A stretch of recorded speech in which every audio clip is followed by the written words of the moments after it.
All right, yep, welcome everybody. Thanks for coming out. I appreciate your time. I know everybody's busy. Really important that we kick these meetings off. We'll be doing these on a regular scheduled basis as we work this project, and so it's just a venue to keep you updated, but also to be able to solicit feedback from you if there are concerns or things on your mind or just questions about what's going on. Really thanks to the city and the members of the city that are here, but we just appreciate the use of the facility and the support and coordination with the city throughout this, and look forward to that over the next several years as we develop this project. The team before you, I'll give a little introduction, but then the team before you here is going to provide you details on where we are in the project, where we're going, what the outlook looks like, and then we'll do a little bit of kind of a show and tell. We'll have the posters out, you'll be able to circulate around and look at the information and ask questions available. And right prior to that, we'll take some open forum questions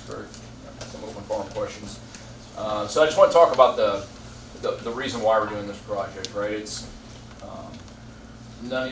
all of you are familiar with the value of the Mississippi River, right? The inland waterway system.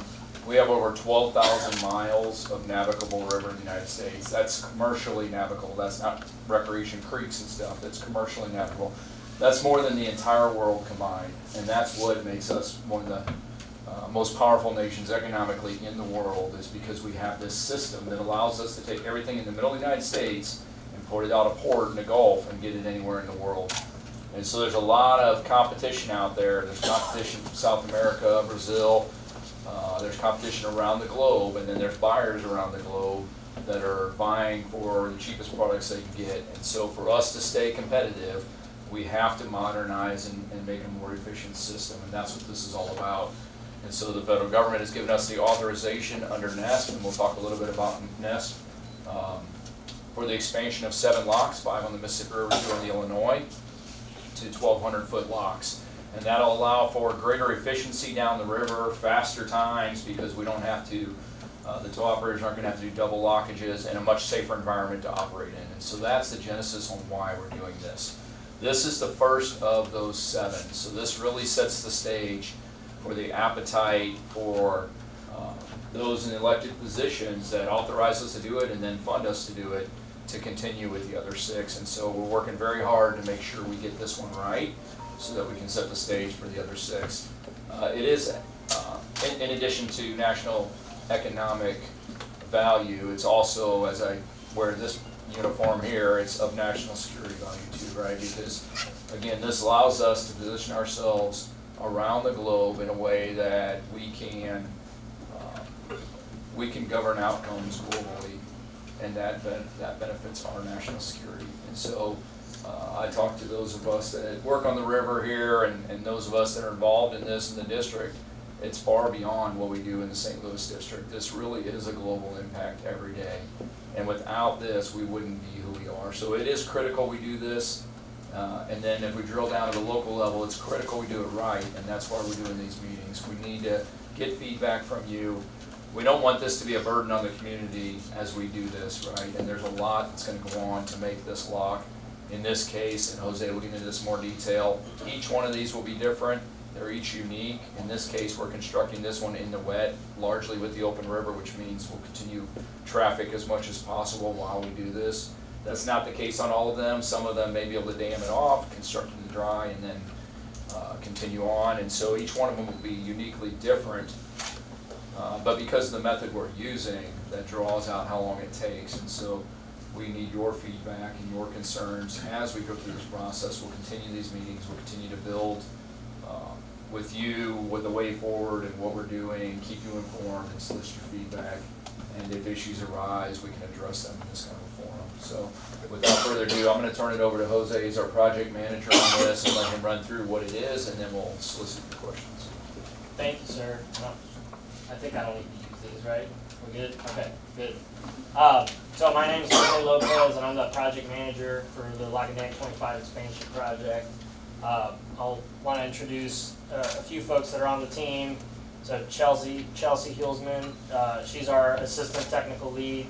So she kind of helps oversee a lot of the engineering function of the team that's getting the design ready. We've got Jacob Privianka on the far left, and he's our resident engineer. So Jacob is going to be in charge and is currently still in charge of overseeing a lot of the construction efforts.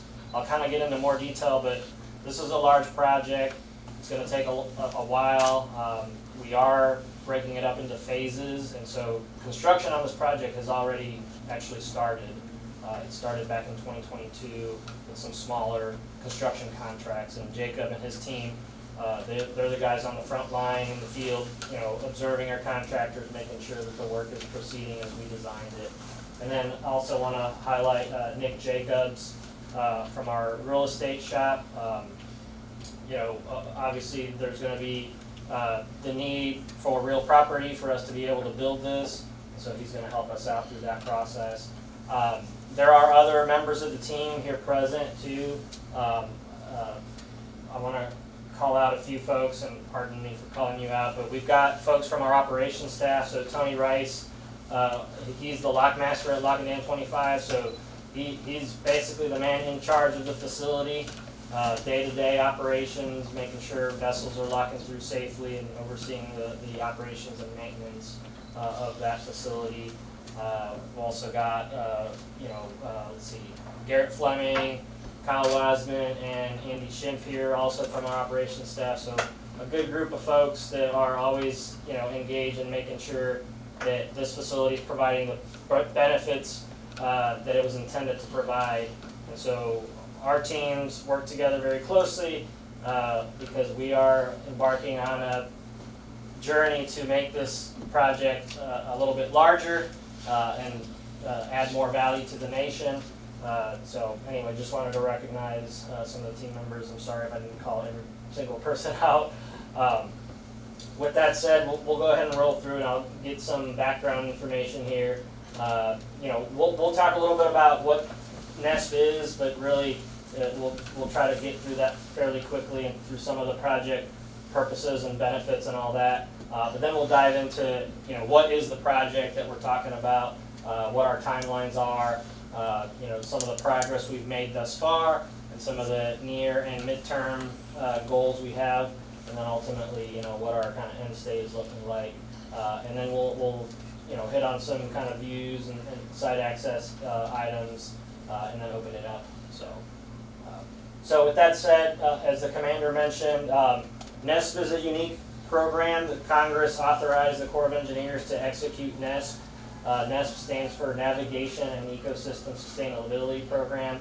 It has two pieces, navigation and ecosystem. We will focus a little bit more on the navigation piece in this meeting, but we're open to discussing the ecosystem pieces.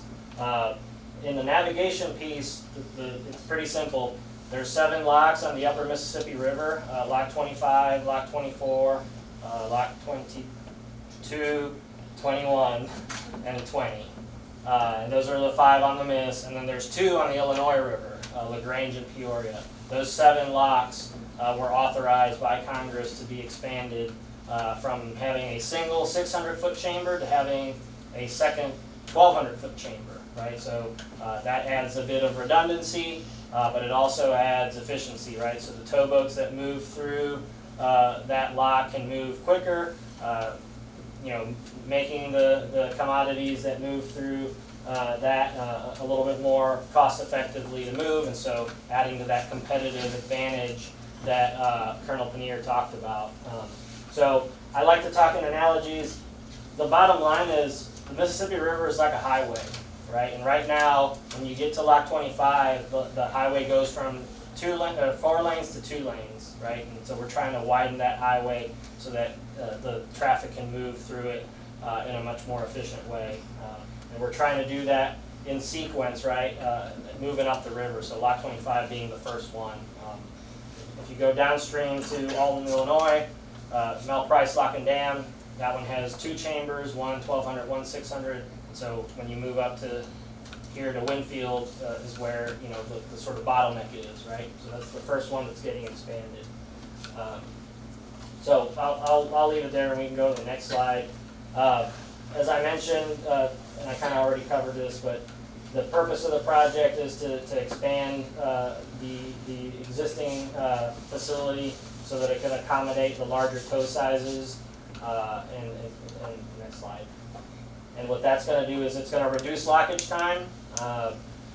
So basically the vessels can move through quicker. You know, the majority of the vessels that transit and move commodities up and down the river have 15 barge tows, as you can see in the graphic up there. So when they move through the 600-foot chamber, they have to decouple them and kind of move them in pieces. That takes a lot of time. On a good day, it can be anywhere from 2 to 3 hours. You know, but the lock is open 24/7, so there's times when it takes much longer than that, right, Tony? Right. The other added benefit of the program, the project, is the 600-foot chamber, even though it was built in the 1930s, is still very, very serviceable thanks to Tony and his staff and their predecessors. And so that facility is going to remain in service, right? So we will now have 2 chambers, and the 600 would kind of default and turn into an auxiliary chamber. But that would add that redundancy, right? So if something happens in the 1,200-foot chamber, you can close it down for maintenance, but you can still pass traffic on the Mississippi River, which is a pretty big benefit, because once you have to shut down one of these locks that only has the one facility or the one chamber, it becomes pretty problematic as far as moving commodities up and down. It sort of, you know, kind of shuts the system down. So, and then the other thing, which is very important, is the safety. You know, being on the river and also operating the lock, it is dangerous work. You know, the mariners that work on the barges, you know, are at increased risk, and when they have to decouple and cut the tows and move them through, there's certainly risks there. So it does improve safety for, you know, the members of that industry.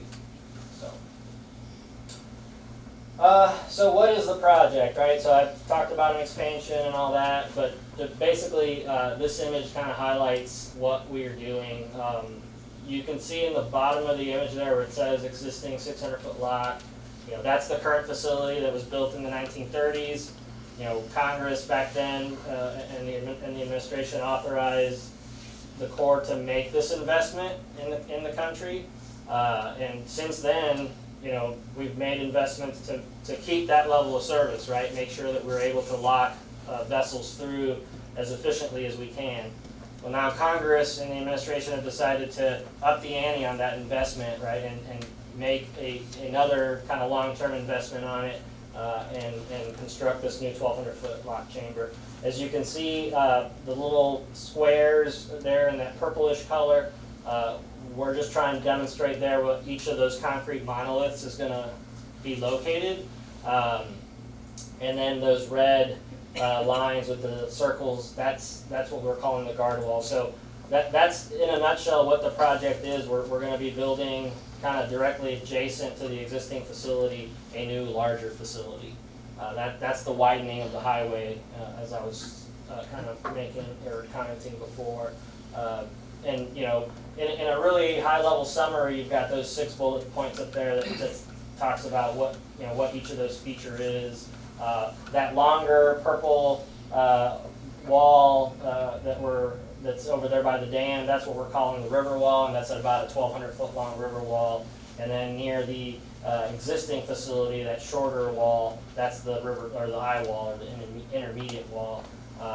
As Colonel Pannier mentioned, that is one of the challenging parts of the project. We are trying as much as we can to maintain the existing facility open as much as we can during construction. You know, I think a lot of us have driven down highways that are getting widened or getting maintenance, and we know, you know, you see orange cones, you see flagmen, you see traffic control signals. This is basically the same thing, but we're doing it in the water, right?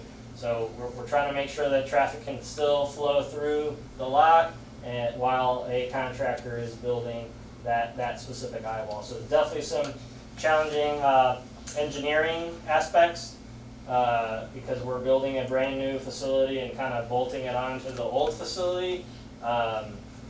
Definitely some challenging construction aspects because our contractors are having to work while there's traffic moving. And so, you know, that's something that we're always mindful of. So, next slide. All right. kind of lots of info here, but I'll just highlight in the left side there. You know, this project or program was authorized back in 2007, but for a while it never received any substantial funding. It just Congress said, hey, we want you to do this, Corps of Engineers, and we said okay, and then we just kind of sat around and waited, right? At the end of the day, the way the Corps operates is, you know, Congress can authorize us to do work, but then they have to fund us to do work. So that funding finally materialized in 2022, and so that's when we kicked the project off from the design phase perspective, and that's when we built a team of engineers from across the country, really, to kind of leverage the expertise that exists across the agency to make sure we get this design done right. And when I talk about design for a project of this nature, you know, I like to speak in analogies a lot, and I like to think about the little instruction booklet in a Lego set. If you've ever had a Lego set, you know, you open it up and you get a little booklet out there and it tells you what to do step by step, put all the blocks. That's what the design phase is us putting together that little instruction booklet that's going to tell our contractors, hey, we need this project to work this way, and so we need you to build it, you know, and it needs to look this way, right? So since October of 2022, we've been working through that process. It is a very deliberate process, a lot of eyes and oversight from an engineering perspective, a lot of calculations and checks and things like that. You know, I'll highlight the second red dot left to right that says 65% design complete. We are close to that to completing that phase, right? So right now we're in that 65% phase where that little Lego instruction booklet is about 2/3 of the way complete. And so right now a lot of the external folks and engineers are looking over our drawings to make sure that, you know, our calculations are correct and all those things are, you know, meeting all the quality standards that we need it to meet so that our structure lasts, you know, 80 plus years, just like the current structure has lasted 80 plus years. So I'll also highlight, you know, and I'll say some of these things are subject to change, right? Because, you know, funding kind of dictates how some of these things move. But one of our big kind of goals is to award a major construction contract for that construction in the September 2027 timeframe. So, okay, another timeline, and I'll just state, you know, we've kind of phased this project out, right? So we received some funds in 2022. You know, we've always tried to keep the project and design the project as a whole because that's best practice for cost control and you know, making sure the design is of good quality. But wherever we see things where we could advance and get those things on the books and done earlier, we've done that, right? And so in in September of 2022, we awarded the first contract. That's what we call phase 1. You can see it in the far left of the image there. You know, we've also awarded phase 2A, which is a bulkhead fabrication contract. So there's other features of work that are needed to continue the construction of the project, and those are actually getting fabricated off-site in Alabama. And so we've awarded that contract too. We've also awarded a contract for the facilities that are going to be needed for our operations staff and our construction staff to oversee the project. So as I mentioned before, you know, we're going to be building this, you know, while trying to maintain the 600-foot chamber in operation. And so one of the things we're trying to do is to kind of centralize some of our operations facilities so that we can have an efficient space for them while construction is ongoing. So that contract's been awarded, and there's some other contracts that we're looking at advancing and pulling off to the left to help, you know, where it makes sense, advance things and do things a little bit more efficiently. in the box there, again, and I highlighted this in the previous image, but we're looking at that main contract award in September of 2027. And again, just the image below, it's similar to the one that was in the scope slide, just kind of highlighting all those different separate contracts that we've done work on already. So, next slide. This slide just summarizes the same. One of the features of work we've got upcoming that we haven't awarded, but we're getting close to getting out on the street is that downstream guide cell. So again, one of those features that is needed before construction of the main lot actually begins, and so we're getting after that this fiscal year. So,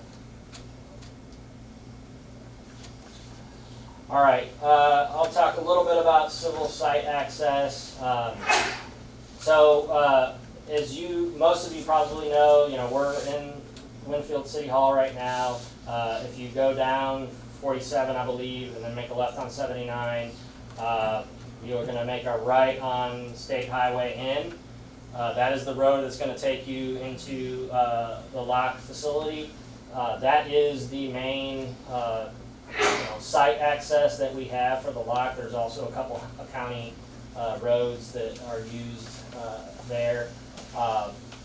We as a team have been in coordination with MoDOT for the past couple of years, and we continue to be in coordination with them to ensure that we have all the right requirements in our contract, so that the contractor establishes all the traffic management plans and all those permits and agreements that they need to have with MoDOT in place, so that we prosecute this work, with the least amount of impact that we can.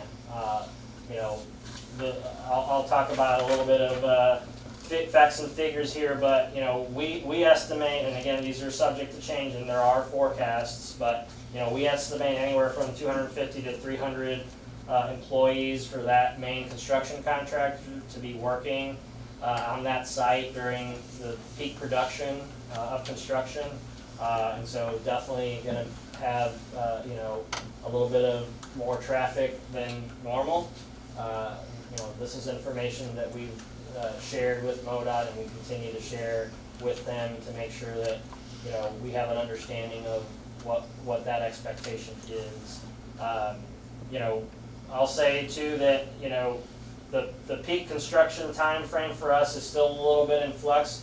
We have to do some coordination with our navigation partners, right? The folks that use the lock, to make sure that we establish any restrictions or any conditions that they have to abide by when they're transiting the lock for our contractors to work. And so that is still a little bit in flux as far as when those navigation impacts will occur. But what I can say is that, again, during those peak construction periods, we're looking at anywhere from 250 to 300 construction workers to build the lock. Next slide. All right, and I think we've got a video here. So yeah, just to kind of show you guys what we're talking about here. So once the camera pans, you'll see the gates there, and that eye wall, that middle wall. So that's the wall that is going to be extended, in the direction of the camera, about 600 feet downriver. That is the wall that is going to, be one of the most challenging pieces of the project. But essentially, kind of showing you, where the existing facility is, and over to the right, you see the existing upper gates there, right next to the dam. That's where the new chamber is going to be located.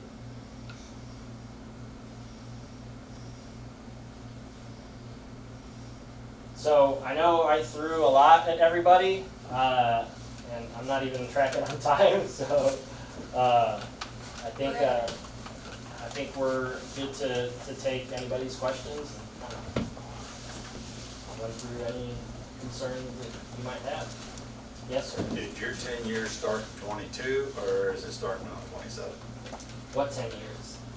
They talk about this project's going to take. Yeah, so it depends on who you ask as far as when the clock started, right? Some people think the clock started in 2007, right? So what I can tell you is that we forecast that our construction is going to take about 8 years, and that is from the time that we award the contract to the time that we close out the contract.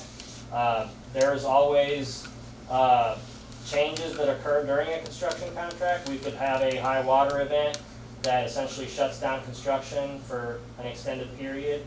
That is something that neither we nor the contractor could control, and so that would essentially add time to that period of performance. So, that's definitely a factor that we have to be cognizant of. Also, I'll state that our goal to complete design by June of 2026 is still on. We're still on target for that. After we complete design, there is a fairly lengthy, what I call procurement process. The government has to go through a very open and fair procedure to select a contractor, and we have to do a lot of documentation of why we're selecting a certain contractor and all this other stuff, and that has to get reviewed. And so it's a very deliberate process. So there is some time it takes between the time that we complete that instruction booklet and the time that we hand it to a contractor. So thank you for that question. Are you going to work on Highway N? Or do you feel a need to? Yeah, so again, there's various ways that we've looked at kind of attacking that specific issue. We have, in coordination with MoDOT, we've kind of talked through different options. They've provided us examples of different user agreements that they've done with, say, wind farm developers in other parts of the state and how they've handled that. We have examples within our agency of other ways that it's been handled. We've kind of analyzed the risks thus far for the project, and I don't think we're at a decision point yet where we can say, no, we're gonna do an agreement with the contractor and MoDOT or whatever, or we're actually gonna do something ahead of time to improve Highway N, or rather, I wouldn't say improve, I would just say kind of beef it up, right, or enhance it. But those are kind of the two things that are on the table at this point. Part of that is driven by our ability to get any work and designs that are needed for the road done right before we actually let a contractor out on the site. So Will you be moving a lot of large equipment on the road, or will that be coming upstream? yeah, that's a good question. So I'll just caveat this, that at the end of the day, a lot of the means and methods for construction, we don't really dictate, directly, right? Sometimes based on the constraints that we put on our contracts, for various other reasons, it kind of boxes in a contractor to have to do things a certain way, but we don't really, by nature want to tell them, hey, move all your stuff via road or move all your stuff via barge. That really is sort of their purview, and we want that type of expertise to be leveraged is their ability to do that. So kind of a non-answer. It'll depend. We foresee for example, some of the advanced work that we're doing that has to do with getting the foundation for the lock established. We foresee a lot of that work to be mostly river-based. And again, it's us just kind of forecasting, right? Not necessarily dictating. But you're talking about the workers, right? They're that 250 to 300 workers that they're going to be coming on the roads. That part's fine. Yeah. Us meeting, we have equipment that takes up both lanes. Yeah. So meeting cars is bad enough, meeting a truck with a 50 axles and a crane on it might be an issue. Right. Yeah. Understood, yeah. No, definitely. So yeah, no, good question. I mean, there's some road, big box road runs around, you know, we can always make adjustments, but you gotta know what's going on, I guess, is what it boils down to. Yeah, I think so. That's key feedback for us because it's us helping build some predictability. If we, if equipment is gonna move, being able to put a notice out through City Hall or somewhere to say, hey, X days, we're gonna be moving equipment of this size. It'll give you some predictability, so that's good information for us to have. Is all of your biological assessments and environmental assessments completed at this point? Yeah, so we are in the process of wrapping up our supplemental environmental assessment. It's in the kind of final stages. We've done a lot of our, environmental surveys, cultural surveys, coordination with the pertinent state offices. And so, yeah, we're in the process of getting that wrapped up. Okay, and then for your construction end, will all your solicitations come through the St. Louis Corps, or will you also work in conjunction with Rock Island and other Corps districts for this particular lock and dam? That's a very specific question. That's a good question. So all, if not 99% of the contract actions for this specific project are gonna come out of the St. Louis office. Yeah, why I say that is because we do have some specific actions where we've leveraged other core offices to help us out, you know what I mean, with those contract actions. But Okay. the meat of it is gonna come out of the St. Louis office, yeah. And just to elaborate on that piece of those relationships, the NESP is a program, and that program is overseen by the Rock Island District, but it involves St. Paul, Rock Island, St. Louis, right? So from Minneapolis down to really tip of Illinois, where the rivers converge in the confluence of Ohio, right? That's all part of the NESP program, and so though we'll be letting the majority of that contract, if not all, it's all in coordination with the program out of Rock Island. And then, as Jose had mentioned earlier, we've pulled in expertise everywhere to include contracting side from across the nation. Going to other projects where they're doing big block projects right now and learning from what went right, what didn't go right, and how we do it better. So. And that's why I wanted to ask, because I know NESP is through Rock Island, and so I was wondering how that was going to work out. Yeah, I mean, like Colonel Paneer said, I mean, out of those 7, just on the nav side, out of those 7 facilities, 2 of them are within the St. Louis kind of boundaries. But, we remain in very deliberate coordination with the Rock Island teams on a lot of this work, so. Thank you. Yeah, you're welcome. Any others?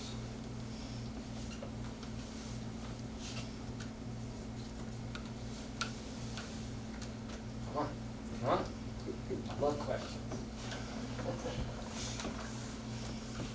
So I'll just add then, we're tracking biannual meetings, right? I think that's what our kind of That's goal what is. we're shooting for right now Yeah. is biannual, potentially rotate them between here and the lock, just depending on conditions, weather, construction, everything. But biannual, and so what I would encourage is as we get closer to that window, continuing to come, so you get updates. But then as we move into the construction phase, that's when the issues you didn't anticipate arise. And so that's when feedback becomes really critical for us. Are we communicating enough?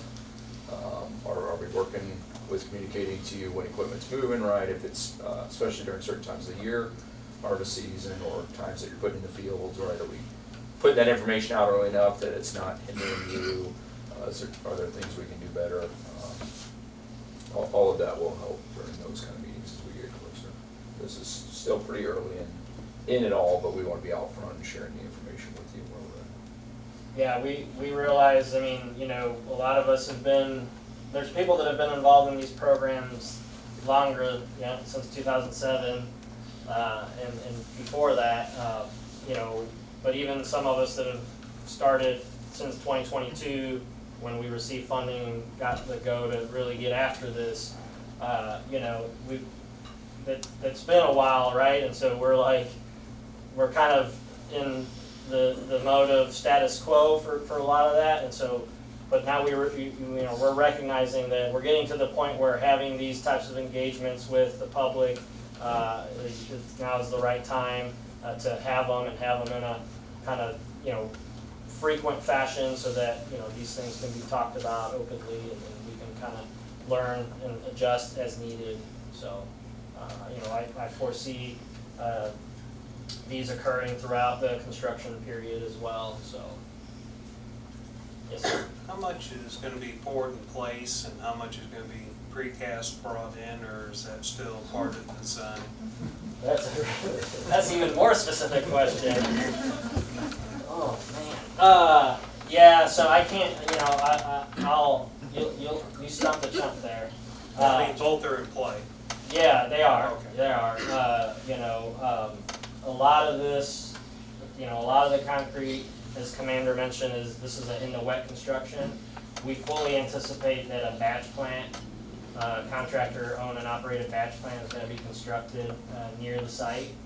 We won't really dictate where that gets placed, but we fully expect them to do that. A lot of the other lock projects that are, so the Corps has, Chickamauga, Kentucky, Sioux. The Corps has 3 major lock constructions ongoing right now in different parts of the country. They all have their own batch plant basically on site to place, you know, to batch, essentially fabricate and place all this concrete. One of the fun facts I like to talk about is, you know, we're placing about 50 Olympic-sized swimming pools worth of concrete. That's quite a bit. So, yeah, we don't, you know, certain contracts here and there, maybe ready mix and all that, but definitely a major piece of the project. Sir, we anticipate the beams for the guard walls on either one will be precast. Okay. Post-tension precast, and the rest of it, I believe, will be coming out of that batch plant or some other means of placement. But the only precast members that I'm tracking major are the post-tension beams that go in between the cells on the 2 guard walls. Thanks, Jacob. So those are the ones coming out of Alabama? Coming out of wherever the contractor gets them. Yeah, Those those haven't, that piece of the project hasn't been awarded. The contract that was awarded that's getting fabricated in Alabama is for the steel bulkheads. Oh, And those bulkheads will be used to essentially bulkhead off the upstream and downstream miter gate, so that the floor of the lock can be built in the dry. So that part of the lock we anticipate will be built in the dry.